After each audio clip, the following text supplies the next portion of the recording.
Power ಟಿವಿಯಲ್ಲಿ ಪ್ರಜ್ವಲ್ ರೇವಣ್ಣ ಕುರಿತ ನಾನ್ stop follow up ನಡೀತಾ ಇದೆ. ಕಾಮಾಂಧ ಪ್ರಜ್ವಲ್ ಬಗ್ಗೆ ಮತ್ತಷ್ಟು ಎಕ್ಸ್ಕ್ಲೂಸಿವ್ ಅಪ್ಡೇಟ್ಗಳು ಈಗ ಲಭ್ಯ ಆಗ್ತಾ ಇದೆ.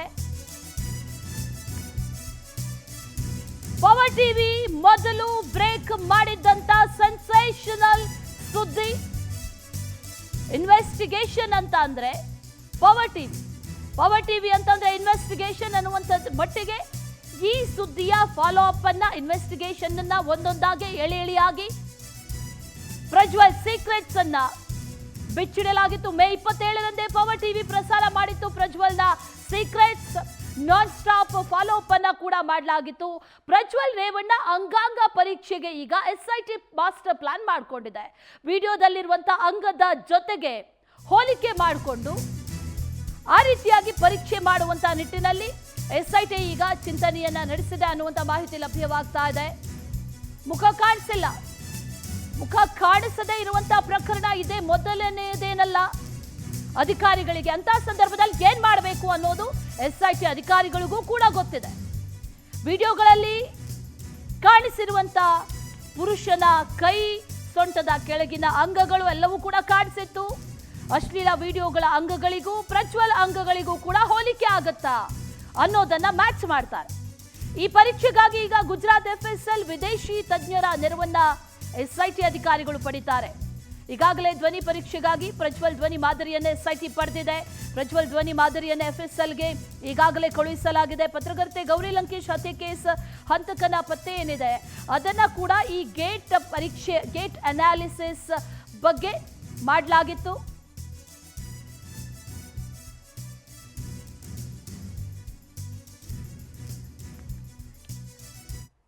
ಈ ಗೇಟ್ ಅನಾಲಿಸಿಸ್ ಅನ್ನುವಂತ ವಿಶೇಷ ತಂತ್ರಜ್ಞಾನವನ್ನ ಬಳಸಿ ಈಗ SIT ಅಧಿಕಾರಿಗಳು ತನಿಖೆಯನ್ನ ಮಾಡೋದಕ್ಕೆ ಮುಂದಾಗಿದ್ದಾರೆ. ಹಾಗಾದ್ರೆ ಹೇಗಿರುತ್ತೆ ಈ ಗೇಟ್ ಅನಾಲಿಸಿಸ್ ಅನ್ನೋದನ್ನ ನೋಡೋದಾದ್ರೆ, ಈಗಾಗಲೇ ಮೇ 27ರಂದು ಪವರ್ ಟಿವಿ ಒಂದು ಸುದ್ದಿಯನ್ನ ಪ್ರಸಾರ ಮಾಡಿತ್ತು. ಅದರಲ್ಲಿ ವಿಸ್ತೃತವಾಗಿ ಆತನ ಅಂಗಾಂಗಗಳನ್ನ ಹೋಲಿಕೆ ಮಾಡಿಕೊಂಡು ಯಾವ ರೀತಿಯಾಗಿ ಅಂಗಾಂಗಗಳು ಇದೆ ಅನ್ನೋದನ್ನ ಮ್ಯಾಚ್ ಮಾಡಿಕೊಂಡು ಆತನೇ ಆ ವಿಡಿಯೋದಲ್ಲಿ ಇರುವಂತದ್ದು ಪ್ರಜ್ವಲ್ ರೇವಣ್ಣ ಅನ್ನುವಂಥದ್ದನ್ನ ಈಗಾಗಲೇ ಪವರ್ ಟಿವಿ ಕೂಡ ಕನ್ಫರ್ಮ್ ಮಾಡಿತ್ತು. ಅದೇ ರೀತಿಯಲ್ಲಿ ಈ ಗೇಟ್ ಅನಾಲಿಸಿಸ್ ನಡೆಯುತ್ತೆ. ಹಾಗಾದ್ರೆ ಮೇ 27ರಂದು ಈ ತೋರಿಸಿದಂತ ವಿಡಿಯೋಗಳೇನಿದೆ ಅಥವಾ ಮ್ಯಾಚ್ ಮಾಡಿದಂತ ಆ ವಿಜುವಲ್ಸ್ ಏನಿದೆ, ಜೊತೆಗೆ ಯಾವ ರೀತಿಯಾಗಿ ಗೇಟ್ ಅನಾಲಿಸಿಸ್ ನಡೆಯುತ್ತೆ ಅನ್ನೋದ್ರ ಬಗ್ಗೆ ಒಂದು ವಿಜುವಲ್ ಇದೆ, ನೋಡ್ಕೊಂಬನ್ನಿ.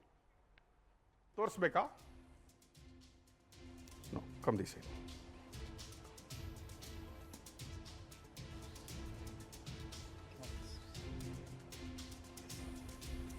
ನಾನು ನಿಮಗೆ ಕಟ್ ಮಾರ್ಕ್ ತೋರಿಸ್ತಾ ಇದ್ದೀನಿ, ವೆರಿ ಕ್ಲಿಯರ್. ಎರಡರಲ್ಲೂ ತೋರಿಸ್ತಾ ಇದ್ದೀನಿ ಕಟ್ ಮಾರ್ಕ್ ಇನ್ ರೇಪ್ ಹ್ಯಾಂಡ್. ಕೈ ತೋರಿಸ್ತಾ ಇದ್ದೀನಿ. ಅದೇ ಕೈಯನ್ನು ಕುಮಾರಸ್ವಾಮಿಯವರ ಅಣ್ಣನ ಮಗ, ಒರಿಜಿನಲ್ ಪಿಕ್ಚರ್ ನಾವು ತಗೊಂಡಿರೋದಲ್ಲ, which is available in Google. ನೀವು ಹೋಗಿ ಗೂಗಲಲ್ಲಿ ಯಾರದೇ ಜರ್ನಲಿಸ್ಟು, ಯಾರದೇ ಇನ್ವೆಸ್ಟಿಗೇಷನ್, ನೀವನ್ ಕುಮಾರಣ್ಣನವರು ಅವರ ಮೀಡಿಯಾ ಕೋಆರ್ಡಿನೇಟರ್ ಅವರು PSಗೆ ಹಾಕಿದ್ರು ನಿಮಗೆ ಕಂಪ್ಲೀಟ್ ಆಗಿ ಈ ಕಟ್ ಮಾರ್ಕ್ ವಿತ್ ಕೈ ಸಿಗುತ್ತೆ. ಅದೇ ನಿಮ್ಮ ಗೂಗಲಲ್ಲಿರುವ ಫೋಟೋದಲ್ಲೂ ಆ ಕೈ ಸಿಗುತ್ತೆ.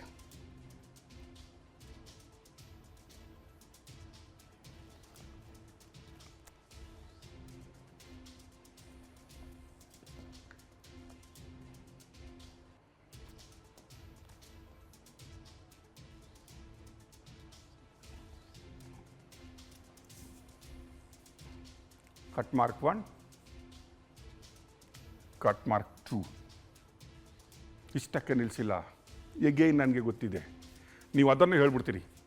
ಕಟ್ ಮಾರ್ಕ್ ನನಗೂ ಇದೆ, ಆ ಕೈಯಲ್ಲಿ ಇರ್ಬೋದು, ಇನ್ನೂ 100 ಕೈಯಲ್ಲಿ ಇರ್ಬೋದು. ದೇವೇಗೌಡರ ಫ್ಯಾಮಿಲಿಯಲ್ಲಿ ಎಲ್ರಿಗೆ ಕಟ್ ಮಾರ್ಕ್ ಇದೆ, ಹಾಸನದಲ್ಲಿ ಎಲ್ರಿಗೂ ಅಂಥದ್ದು ಮಾರ್ಕ್ ಇದೆ, ಇರಬಾರ್ದಾ? ಈ ವಿಚಾರಕ್ಕೆ ಸಂಬಂಧಪಟ್ಟಂತೆ ಮತ್ತಷ್ಟು ಡೀಟೇಲ್ಸ್ ಅನ್ನ ನೀಡ್ತಾ ಹೋಗ್ತಾರೆ ನಮ್ಮ ಪ್ರತಿನಿಧಿ ವರ್ಷಿತಾ. ನೇರ ಸಂಪರ್ಕದಲ್ಲಿ ಜಾಯಿನ್ ಆಗ್ತಾ ಇದ್ದಾರೆ.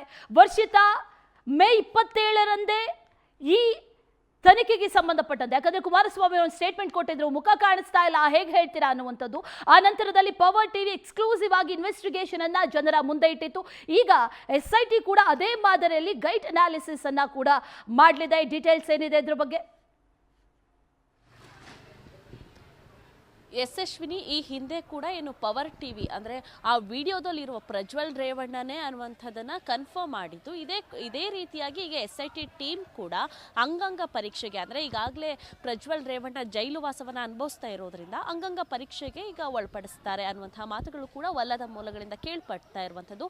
ಈಗಾಗಲೇ ಧ್ವನಿ ಪರೀಕ್ಷೆಯನ್ನು ಅಂದರೆ ಪ್ರಜ್ವಲ್ ರೇವಣ್ಣ ಏನು ಅತ್ಯಾಚಾರದ ಆರೋಪದಡಿ ಆಗಿರ್ಬೋದು ಅಥವಾ ಸಂತ್ರಸ್ತ ಮಹಿಳೆಯರಿಗೆ ಒಂದು ದೌರ್ಜನ್ಯದ ಕೇಸ್ಗಳಲ್ಲಾಗಿರ್ಬೋದು ಈಗಾಗಲೇ ಜೈಲು ವಾಸವನ್ನು ಅನುಭವಿಸ್ತಾ ಇರೋದ್ರಿಂದ ಧ್ವನಿ ಪರೀಕ್ಷೆ ತುಂಬ ಇಂಪಾರ್ಟೆಂಟ್ ಆಗುತ್ತೆ. ಯಾಕಂದರೆ ಸ್ವತಃ ಅವರ ಮೊಬೈಲಲ್ಲಿ ಅವರೇ ವಿಡಿಯೋ ಮಾಡ್ಕೊಂಡಿರೋದ್ರಿಂದ ಧ್ವನಿ ಜೊತೆಗೆ ಒಂದಷ್ಟು ಕೈ ಆಗಿರ್ಬೋದು ಅಥವಾ ಸೊಂಟದ ಭಾಗದ ಒಂದಷ್ಟು ಭಾಗಗಳಾಗಿರ್ಬೋದು ಎಲ್ಲವೂ ಕೂಡ ಒಂದು ವಿಡಿಯೋದಲ್ಲಿ ರೆಕಾರ್ಡ್ ಆಗಿದೆ. ಆದರೆ ಒಂದು ಕಡೆಯಲ್ಲಿ ನೋಡೋದಾದರೆ ವಿಡಿಯೋಗಳಲ್ಲಿ ಎಲ್ಲೂ ಕೂಡ ಮುಖ ಬಂದಿಲ್ಲ. ಹಾಗಾಗಿ SIT ಟೀಮ್ ಈಗಾಗಲೇ ಒಂದಷ್ಟು ತನಿಖೆಗಳನ್ನು ಮಾಡ್ತಾ ಇತ್ತು. ಅಂದರೆ ಪುರುಷತ್ವದ ಪರೀಕ್ಷೆಗಳಾಗಿರ್ಬೋದು ಅಥವಾ ಇನ್ನಿತರ ಅಂದರೆ ಅತ್ಯಾಚಾರದ ಆರೋಪಿಗಳಿಗೆ ಯಾವ್ಯಾವ ರೀತಿ ಪರೀಕ್ಷೆಗಳನ್ನು ಮಾಡಬೇಕು ಎಲ್ಲ ರೀತಿಯ ಪರೀಕ್ಷೆಗಳನ್ನು ಕೂಡ ಮಾಡಿತ್ತು.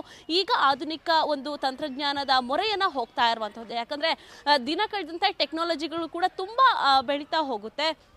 ಅದರಂತೆ ಈ ಒಂದು ಆಧುನಿಕ ತಂತ್ರಜ್ಞಾನವನ್ನು ಬಳಸೋದ್ರಿಂದ ವಿಡಿಯೋದಲ್ಲಿದ್ದಂಥವರು ಪ್ರಜ್ವಲ್ ರೇವಣ್ಣನೇನಾ ಅಥವಾ ಆ ಒಂದು ಬಾಡಿಗೂ ಈ ಒಂದು ಆಧುನಿಕ ತಂತ್ರಜ್ಞಾನವನ್ನು ಬಳಸಿ ಒಂದು ತನಿಖೆಯನ್ನು ಮಾಡುವಂತಹ ಸಂದರ್ಭದಲ್ಲಿ ಬರುವಂತಹ ಬಾಡಿಗೂ ಸೇಮ್ ಇರುತ್ತಾ ಅನ್ನುವಂಥದ್ದು. ಯಾಕಂದರೆ ಈ ಹಿಂದೆ ಕೂಡ ಕುಮಾರಸ್ವಾಮಿ ಅವರಾಗಿರ್ಬೋದು ಅಥವಾ ಒಂದಷ್ಟು ರಾಜಕೀಯ ನಾಯಕರುಗಳಾಗಿರ್ಬೋದು ಹೇಳ್ತಾ ಇದ್ರು ಅಂದರೆ ಬರೀ ವಿಡಿಯೋ ಮಾತ್ರ ಇದೆ, ವಿಡಿಯೋದಲ್ಲಿ ಕೈ ಅಥವಾ ಬೇರೆ ಬೇರೆ ಭಾಗಗಳು ಮಾತ್ರ ಕಾಣಿಸಿದೆ, ಅದು ಬಿಟ್ಟರೆ ಪ್ರಜ್ವಲ್ ರೇವಣ್ಣನೇ ಆ ವಿಡಿಯೋವನ್ನು ಮಾಡಿದ್ದಾನೆ, ಅವನೇ ಅತ್ಯಾಚಾರವನ್ನು ಎಸಗಿದ್ದಾನೆ, ಅವನೇ ದೌರ್ಜನ್ಯವನ್ನು ಮಾಡಿದ್ದಾನೆ ಅನ್ನೋದಕ್ಕೆ ಯಾವುದೇ ರೀತಿ ಸಾಕ್ಷಿ ಇಲ್ಲ ಅನ್ನುವಂತಹ ಮಾತುಗಳನ್ನು ಕೂಡ ಆಡಿದ್ರು.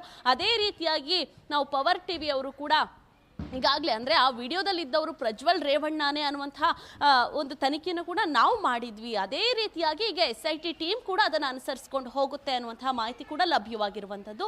ಅಂದರೆ ಒಂದಷ್ಟು ಅಂಗಾಂಗಗಳನ್ನು ಎಲ್ಲವೂ ಕೂಡ ಪರೀಕ್ಷೆಯನ್ನು ಮಾಡಬೇಕಾಗತ್ತೆ. ಒಂದು ಕಡೆಯಲ್ಲಿ ಇದೊಂಥರ ಪ್ರಜ್ವಲ್ ರೇವಣ್ಣಗೆ ಒಂದಾದ್ಮೇಲೆ ಒಂದು ಹೊಡೆತ ಅಂತಲೇ ಹೇಳ್ಬೋದು. ಈಗ ಅಂಗಾಂಗವನ್ನು ಪರೀಕ್ಷೆ ಆದ ಬಳಿಕ ನಿಜವಾಗ್ಲೂ ಅದು ಪ್ರಜ್ವಲ್ ರೇವಣ್ಣನೇನಾ ಅನ್ನುವಂಥದ್ದನ್ನು ಖಚಿತಪಡಿಸುತ್ತೆ.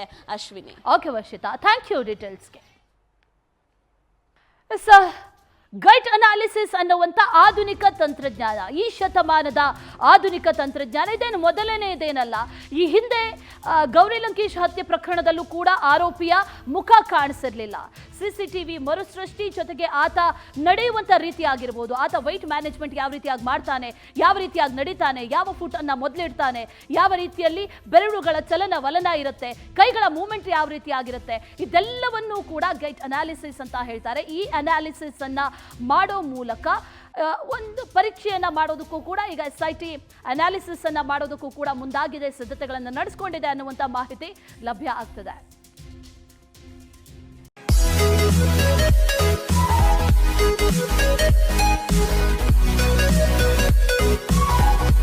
back.